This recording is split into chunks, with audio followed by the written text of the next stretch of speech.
இந்த உலகத்தில் தெய்வங்கள் என்று சொல்லப்படுகிறவைகள் மட்டுமல்லாமல் மனிதர்கள் உருவாக்கி வைத்திருக்கிற அந்த தெய்வங்கள் மத்தியிலே புதிய புதிய தெய்வங்கள் உருவாகி கொண்டிருப்பதை நாம் பார்க்க முடியும்.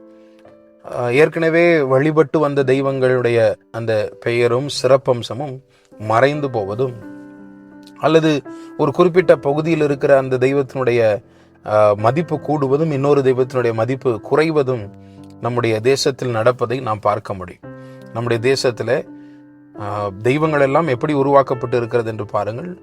நடிகைகளுக்கு கோயில் கட்டப்பட்டு இருக்கிறது, விளையாட்டு வீரருக்கு கோயில் கட்டப்பட்டு இருக்கிறது. இப்படி மனிதர்கள் தெய்வங்களாக மாற்றப்படும் பொழுது அவர்கள் இப்பொழுது இருக்கிற தலைமுறைக்கு அவர்கள் யார் என்று தெரியும், அவர்களை வழிபடுவார்கள். அல்லது வருங்கிற நாட்கள் வரும் பொழுது, அல்லது நாட்கள் செல்ல செல்ல அவர்கள் யார் என்றே அறியாமல் போவதற்கு வாய்ப்பு இருக்கிறது.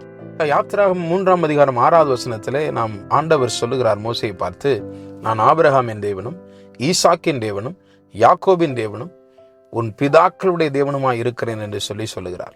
அதற்கு பின்பதாக யோசேப்பின் தேவனும் அவர்தான், மோசேயின் தேவனும் அவர்தான், இன்றைக்கு வரைக்கும் நம்முடைய தேவனும் அவர்தான். நாம் ஆராதிக்கிற தேவன் காலப்போக்கில் அழிந்து போகிற தேவன் அல்ல, நாட்கள் மறைத்து போடுகிற தேவன் அல்ல. அவர் தலைமுறை தலைமுறையாய் நிலைத்திருக்கிறவர், தலைமுறை தலைமுறையாய் நம்முடைய தேவனாய் இருக்கிறவர். நாம் ஆராதிக்கிற தேவன் தலைமுறை தலைமுறையாய் நிலை நிற்கிறவர். ஆமென்.